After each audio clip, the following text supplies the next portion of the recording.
ما بيسمعوش نصايحنا، ولادنا بيشوفوا أفعالنا وبيقلدوا كل تفصيلة بنعملها. التربية عمرها ما كانت كلام ونظريات، التربية هي صورة وأفعال ولادكم بيشوفوها منكم كل يوم. البيت هو المصدر المعلومة الأول والأساسي لأي طفل.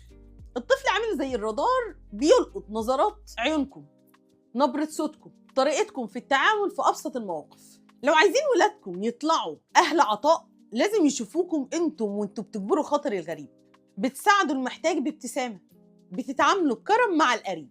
لو شافوا البيت قائم على الأنا ومصلحتي وبس هيطلعوا كده مهما هتقولوا لهم حبوا غيركم.